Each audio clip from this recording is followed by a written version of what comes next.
Welcome to Roadtrip WDW. I'm your host, Rebecca Schlau. This is episode 20, and today I'm going to go over all the brand new news that came out of the D23 Expo in California. Before we jump into this week's show, I just wanted to say a big thank you to those who have left iTunes reviews. Actually, I just had one new one. So a big thank you to this person who left me a very favorable review. I really appreciate it. It made me feel so good, and we were just beyond excited to get some feedback. So thank you very much to all of those that are listening. Please give me some sort of feedback, or iTunes reviews would be great, preferably good ones, just so we show up in people's search results when they're looking for Disney World tips and things like that. So we really appreciate it. You can follow me along on Facebook at Roadtrip WDW on Facebook. We also do have an Instagram page, and that's just, Roadtrip WDW podcast. So feel free to check us out on any form of social media. I probably do more of my updates on Facebook, but hey, we'll take anything you want to give us in any form on any social media method you want. So let's get into the meat and potatoes of today, because I've been waiting for this weekend for the last about 2 years. Every 2 years, Disney hosts this huge exposition in California. It's called D23, and they go over all like the exciting new things that are coming up for the world of Disney. So this doesn't just pertain just to Walt Disney World. It also means new stuff coming to Disneyland, new movies, new forms of entertainment, all the new stuff that's going on with the entire company of Disney.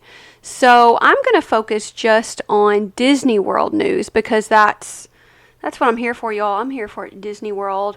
There is a lot of other cool stuff that they announced. So if I were you, I might want to Google that and just follow along with all of the, like Disney Plus streaming service updates, all of that jazz, because it's pretty cool. It's really interesting. And if you want to get updates on the new Disney cruise ships or the new Disney island that they bought.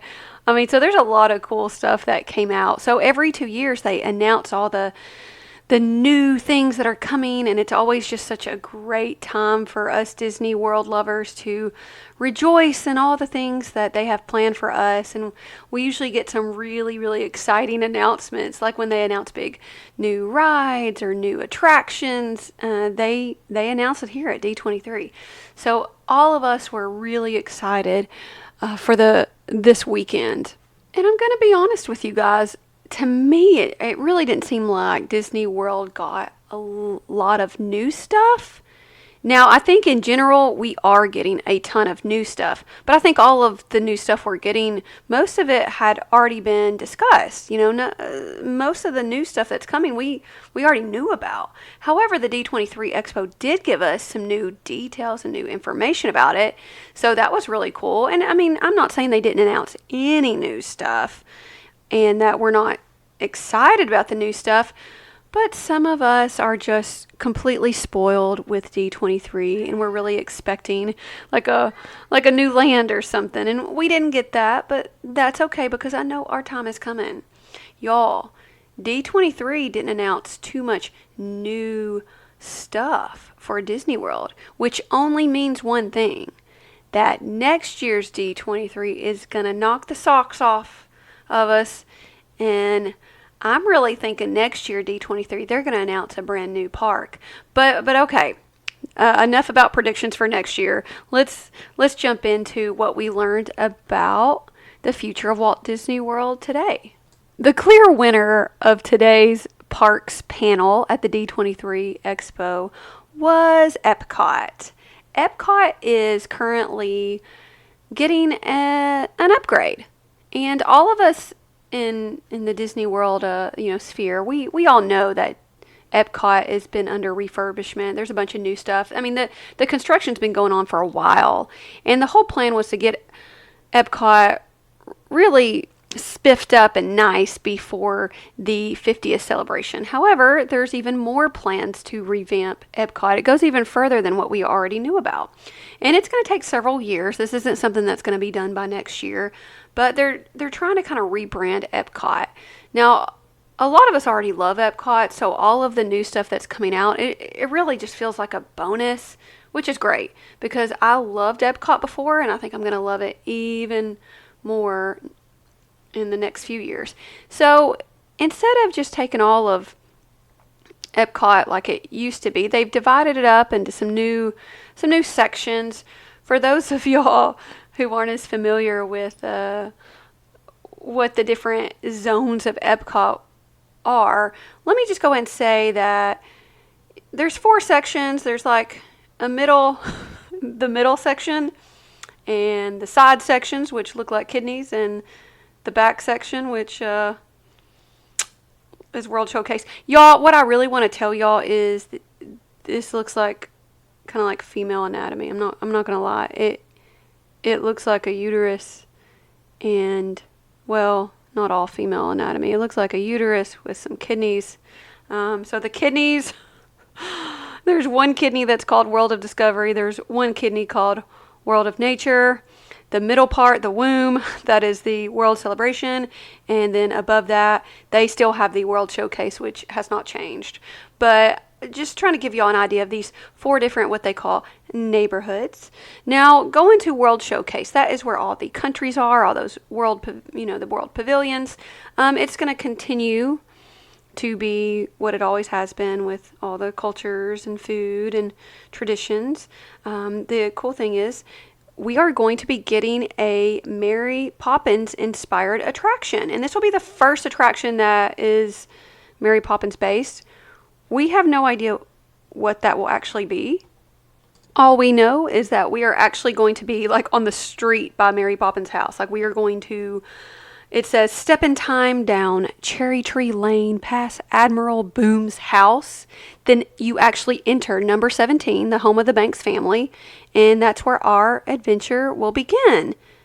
And that's it, y'all. We don't have any other details. So I can only imagine it's probably not going to be a ride, because if it was going to be a ride, wouldn't they say it? So I don't really know what it's going to be, but it's going to be pretty cool because Mary Poppins needs something. And that's going to be in the UK section. So, of course, it'll be very British, which sounds really neat. They also announced that Epcot is getting a brand new nighttime spectacular, which is supposed to be like the largest one that has ever been created for any Disney park ever. And it's called Harmonious. Emphasis on the us part at the end. So the new Harmonious will debut as the largest nighttime spectacular ever created for a Disney park. And what it's saying is it's going to celebrate the music of Disney and how it inspires people all over the world, and just it creates all this harmony, and it's going to display a lot of our favorite Disney tunes. And of course, they're not just going to be played as they normally are. They're going to be reinterpreted by a diverse group of artists from around the globe. And I think that'll be cool. So you'll get to hear probably some of our favorite Disney songs, which are going to be created in various countries, I guess native sounds. There's going to be all sorts of massive floating set pieces. They say custom built LED light panels. There's going to be lots of moving fountains, pyrotechnics, lasers, and more. So this is going to be pretty mega. This is going to be really exciting. I can't wait to watch it. And I can go ahead and tell you that Disney's been planning this for a long time. And so that's going to debut next year. I'm really excited. Next year. That's not long, y'all. As you may have already known, the France Pavilion is getting Remy's Ratatouille Adventure. And this is going to be a ride that is pretty much a replica of the one that's already in Disneyland Paris. So if you want to take a look at what this Ratatouille Adventure ride will be, just YouTube it and you'll go ahead and see it in Paris. You can go through it. And it's going to be really cute. It's going to be opening next year in the summer of 2020. But they also gave us a little bit more of a look of the La Crêperie des Paris. Y'all, I did take French. I'm not going to lie. This is embarrassing. I don't know how to say this really good. Le Crêperie de Paris. Something like that. And so this is just a new restaurant in the Paris Pavilion. Paris Pavilion. That's silly. The France Pavilion, which is going to offer both table and quick service. So it's going to have a sit-down meal and a fast food option. And it's going to be, I'm assuming, lots of crepes, both savory and sweet. And it's going to have a menu from celebrity chef Jérôme Bocuse. I'm not sure if I said his name right, so you may want to look that up. There's also going to be a new France film. If you've ever been to Disney World and gone to Epcot in the France Pavilion, they have this really beautiful, almost 360 film of France and the beautiful countryside. It's almost like soaring, like it feels like you're in a ride almost. Actually, it kind of makes me motion sick. It's beautiful. It kind of makes me motion sick because it's so much detail. It's kind of like an IMAX almost, a theater, and because you just get to see all the angles of this, and you're kind of flying by France, and it was beautiful. But I guess they're revamping that Impressions de France film, and so they're freshening that up. But they're also, and I think in that same theater, they're going to have a Beauty and the Beast sing-along, and that's going to start up pretty soon, just in a few months, in January of 2020. And so it's going to be directed by the same guy that did the animated and the live action version. So that's pretty cool. I'm a little confused about what this is, because they already have a Beauty and the Beast play thing, a show over there at Hollywood Studios, but this is set to be a sing-along. So I guess they must have found some success in the Frozen sing-along there at Hollywood Studios, and maybe they're trying to recreate that. I'm sure we'll learn more about that, but it's going to be something new, so that's cool. Now moving right along over to the Canada Pavilion. Same thing like with Impressions de France, the main film that showcases France. The Canada Pavilion has been in need of an update to their film as well. So they have a brand new Circle Vision 360 show called Canada Far and Wide, and that's also going to come in January. And so if you're planning a trip for like next summer, it's already going to be there. I'd like to go ahead on this note and say that China is doing a very similar update. They are going to have Wondrous China, and that will be a 360-degree digital format film as well. And these, now keep in mind, this is Disney quality filmmaking that is set to showcase all of these countries in the best possible light. I mean, they're going to be amazing. They're going to be beautiful, and I think they're going to do these countries justice. So I'm really excited about taking a look at these when I'm able to go. I have not been able to check all of this stuff out when I go because I'm always with my kids, and they just can't really sit through these films with the same sort of excitement that I would, because I love learning about different countries. They are not as I don't know, they're just not really into that sort of stuff yet. I know they will be, and I'm not saying I'm not going to have them sit through it, but that's something I'm going to do definitely on a solo trip coming up. And I'm going to apologize right now. My kitty, Vicious, who isn't vicious at all, she is meowing and wants my attention. So excuse her interruptions. Okay, she's walked away. All right. We are also now continuing along to the World Celebration area of Epcot. This is what I call the uterus. Okay, I'm serious, y'all. If you look at how they've divided it, okay, there's a centerpiece, which looks like the uterus, and the overgrown kidneys to the side of that, or, ovaries, kidneys, whatever. And then there's a World Showcase on top. So if we go to the World Celebration, which is the uterus part of the diagram, that is where the Epcot ball is located. Those of you who already know what that's called, the big ball of Epcot that looks kind of like a golf ball, that is Spaceship Earth. And Spaceship Earth is, the icon of all of Epcot, and it's gonna stay the icon. However, they're going to update the ride a bit. Now I think they're gonna keep all the scenes, all the animatronics, but they're gonna update what the heck is going on. It's not just gonna be about communication, it's gonna be about storytelling. So they're gonna update like why you're going through there. You're still gonna see all the scenes you like. They're just gonna play it up that you're gonna be following how stories come to life, and they're going to add some new elements to it, which I don't know that they're adding new animatronics, but I think they are going to be adding new features that make it seem a little new. Probably use a little bit different technology. They're going to use a magical story light, I guess, as our narrator that kind of brings the entire experience to life in dynamic waves. And they say it's giving each scene energy and beauty that ties the entire journey together, which is great. They needed to do something. When I was watching the panel, it looked like at that very top part of Spaceship Earth, it kind of feels like you're kind of in space looking around at the stars. It looks like there's going to be some new things going on in that section. It's like once you're in the slow moving vehicle, and then you get to the very top, and then you start your descent. So once you get to the very top of that Epcot ball, there's going to be some new things to look at up there, which is great because they needed something. Those of you who haven't ridden Spaceship Earth, you may be delighted or disappointed to find that there is a ride in the Epcot ball. It is a very slow moving, and it's always kind of been kind of an educational sort of ride. I never rode it when I was a kid. I was always told that it was boring.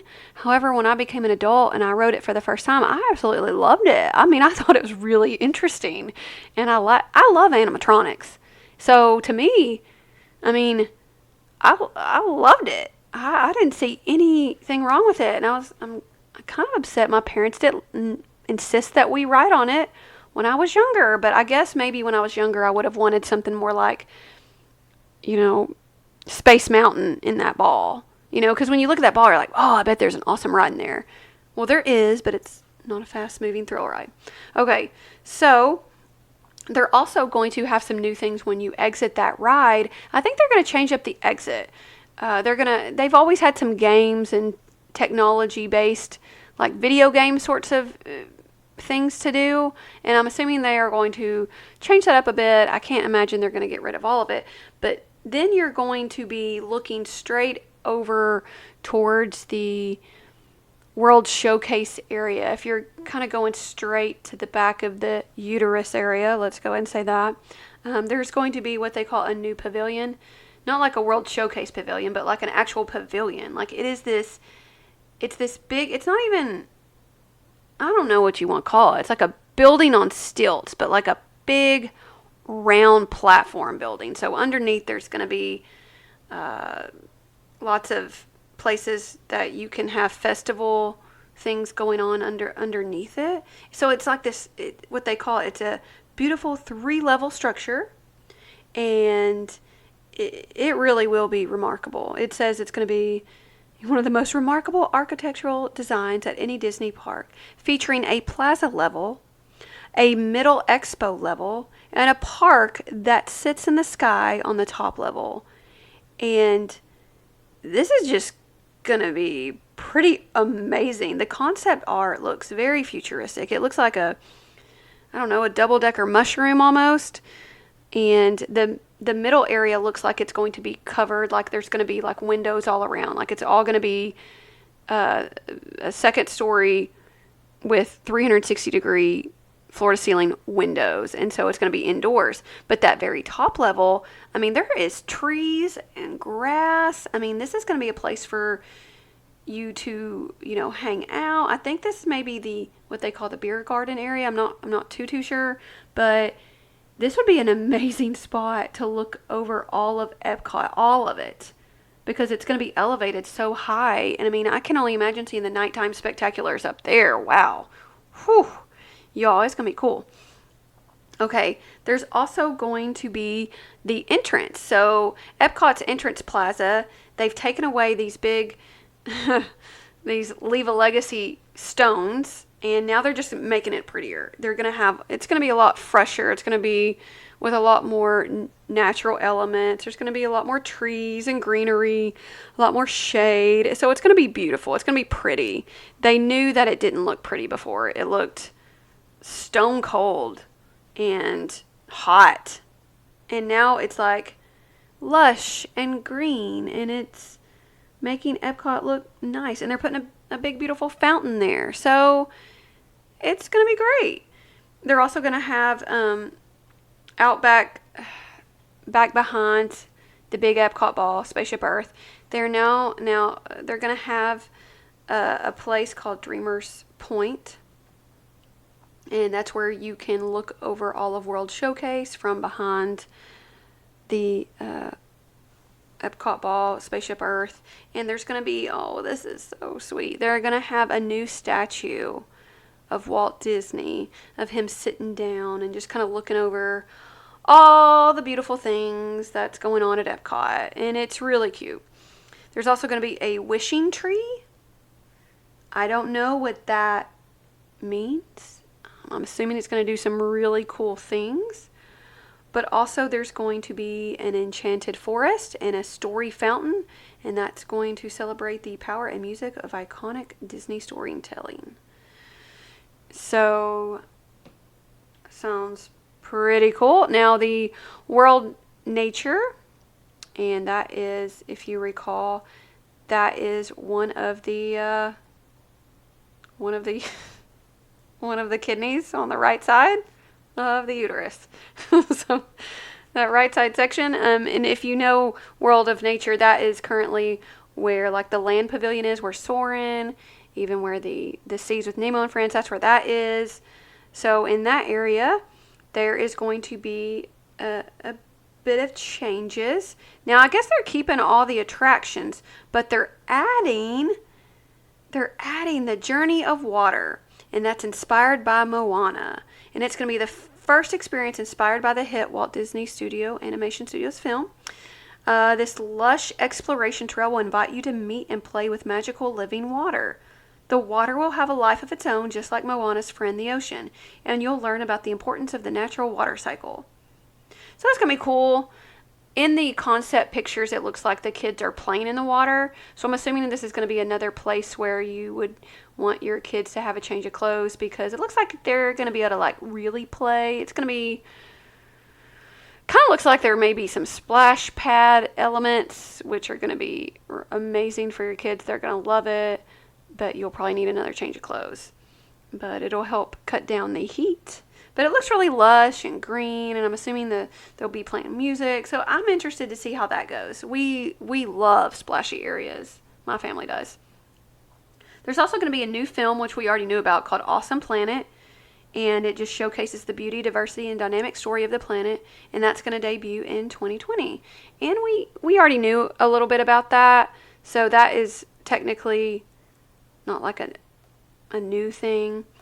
But now let's go on over to the left kidney of the park, and that is World Discovery. So that's the neighborhood World Discovery, and that whole area is going to talk about stories about science, technology, and intergalactic adventure come to life. And this is where they are building the Guardians of the Galaxy roller coaster. It's called Cosmic Rewind. And we already knew that they were building the Guardians of the Galaxy coaster. That's not new. It will, what they did tell us, they told us a little bit new information, is it's going to start in a galaxarium. Well, it's a planetarium-like exhibition that explores the similarities and mysteries of the formation of Earth's galaxy and Xandar. You're going to be invited to learn more about all the treasures that world has to offer. And then until the moment, of course, when the Guardians of the Galaxy arrive, and then, chaos happens. So the attraction will feature new innovation from Walt Disney Imagineering, a storytelling coaster that rotates 360 degrees. What? To focus your attention on the action, including the first reverse launch on a Disney coaster. Is that a fancy way of saying they're going to launch you backwards? Like, be honest. That's a fancy way for them to say they're going to get you in a roller coaster and they are going to launch you backwards. Bleh. I mean, wait. I mean, yay, I'm so excited. I can't wait. Load me up with Dramamine, y'all. I'm doing it. I bet it's going to be great. I am really quick to judge things like this as being sickening and causing motion sickness. However, I have learned from my recent experience of the time travel roller coaster at Branson Silver City that I need to stop judging roller coasters by their appearance, and I just need to give it a chance. So I can't wait to try this, although the idea of a reverse launch on a Disney coaster while it's rotating 360 degrees sounds terrible, but I'm excited to check it out now that I know roller coasters like that may actually be fun. Okay, they've also given us a little bit more information about this space restaurant, and they've been talking about this space restaurant for a while. I'm assuming, it's already been built right now. I mean, it's going to open up next year, and so the whole idea, the premise is it's called Space 220, and it's going to be set in a space station. It's going to feel like you're eating in space on a space station, and instead of big windows, you have these like windows, looking over Epcot. All the windows appear to be looking out over Earth, and you're going to be set up in space from 220 miles above space, kind of looking down at space, but you're going to be able to see like spaceships and all sorts of stuff fly by, and it looks really immersive. Like you're not going to feel like you're at Epcot. You're going to feel like you're in space. And so that you have to board like a special elevator, of course, that's going to make you look like you're going actually to this space station. And I'm thinking that's going to kind of freak the kids out just a little bit, but in a good way, I think. And, they're going to have lots of food and drinks, and that it says it's going to open this winter. That's very vague, isn't it? This winter. Is that late December? Is that January? Is that February? My guess would be I'm gonna say February.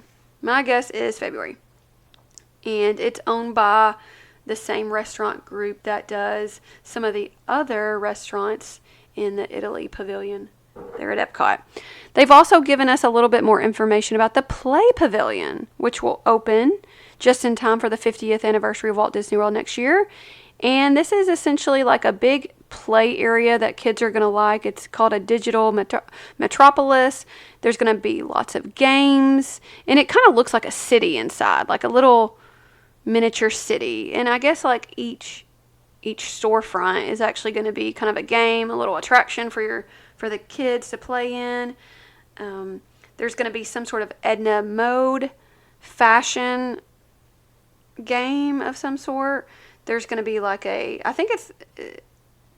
says like a water balloon fight that's hosted by Huey, Dewey, and Louie. I can't imagine that's actually a real water balloon fight. I'm assuming it's kind of like a game, like a digital version of that.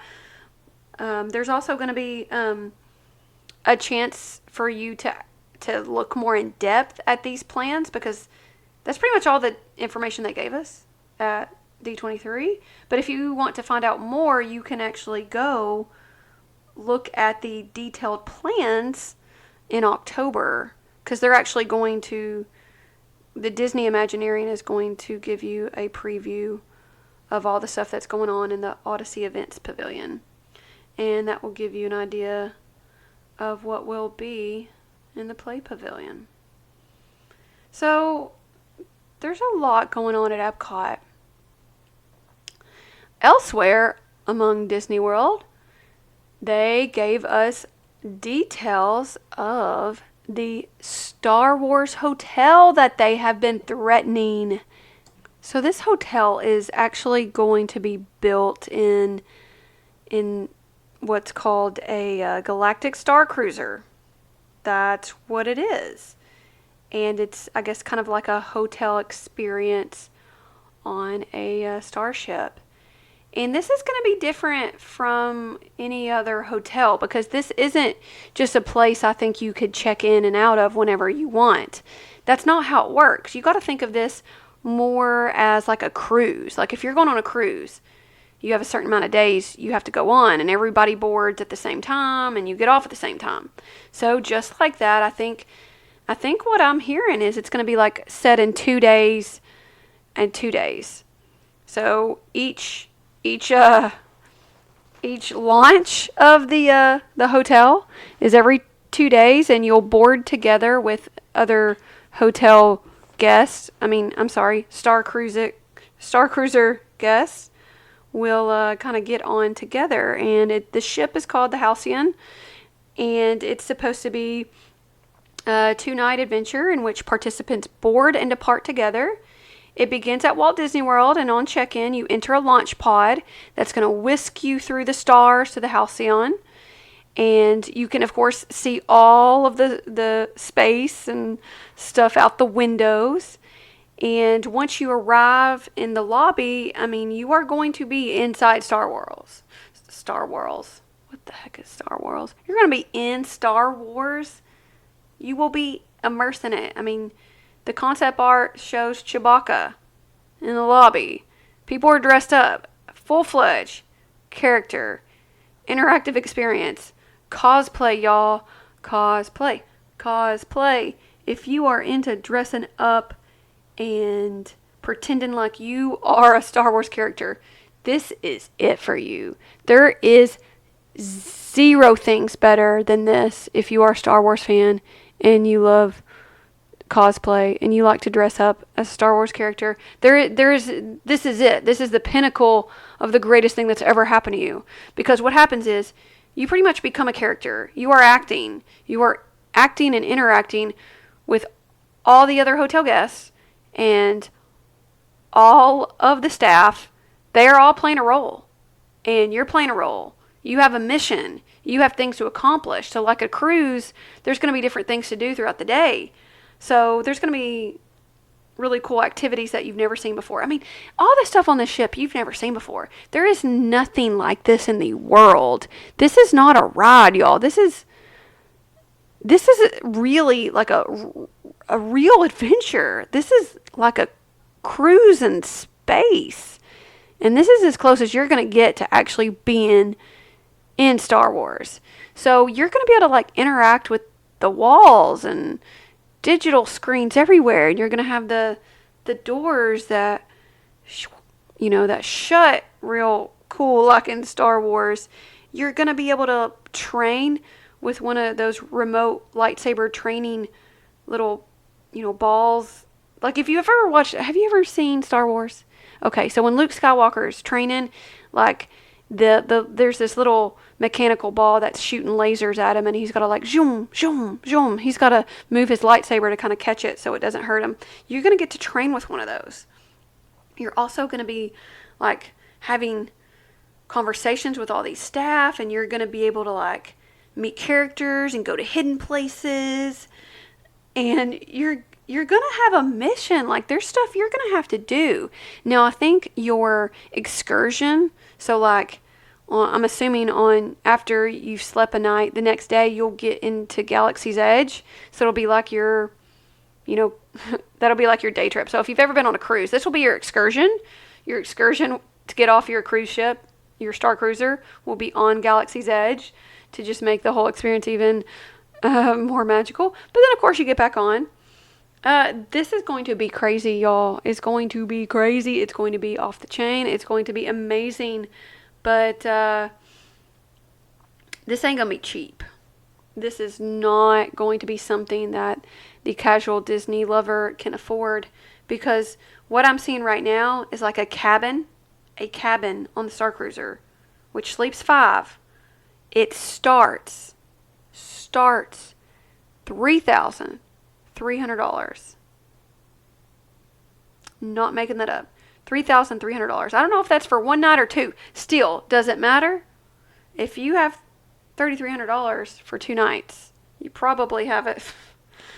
If you have that, I don't know. It's going to be a lot, but based on what I'm seeing, I mean, it's going to be this once in a lifetime sort of experience for a lot of people. So go ahead and start saving your pennies, especially if you got a Star Wars fan in your family. Start saving now, because this thing may be totally worth it. It is going to be so cool. There really is nothing like this in the world. It's going to be amazing. They also announced a few new things at the new Disney World resort called Reflections, and it's going to be based over there by like Fort Wilderness.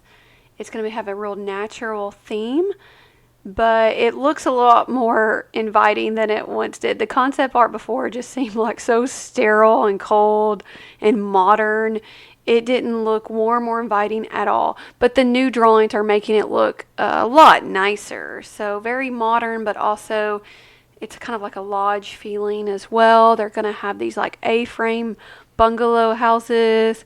It looks pretty neat. There's also going to be a new restaurant there, which seems pretty exciting, and the concept art makes it look like it's over the lake and it's going to be beautiful. So that's also exciting. Other than that, y'all, that was about it. We didn't get any new rides we didn't know about, unless Mary Poppins pans out to be a ride.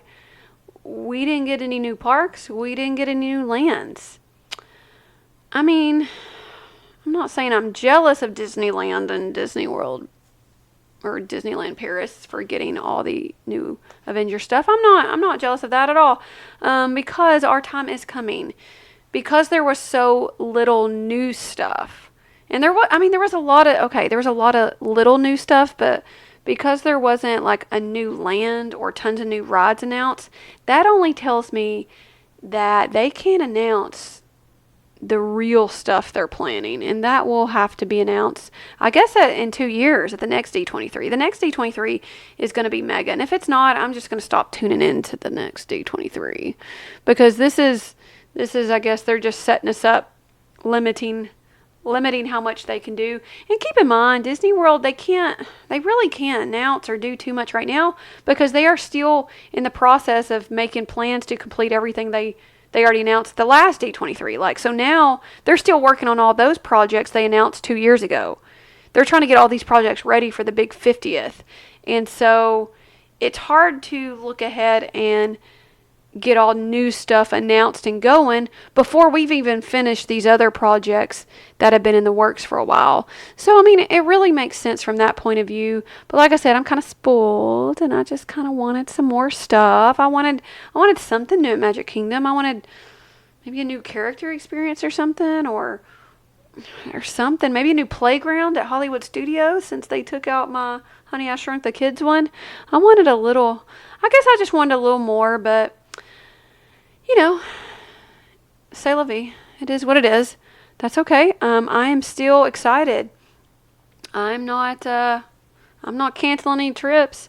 For those of you who are going to Disney World and really hate the aspect of planning, you're in luck. They have this new Genie service that's coming out that you're going to be able to use with your My Disney Experience app. And pretty much it's going to customize your touring plan.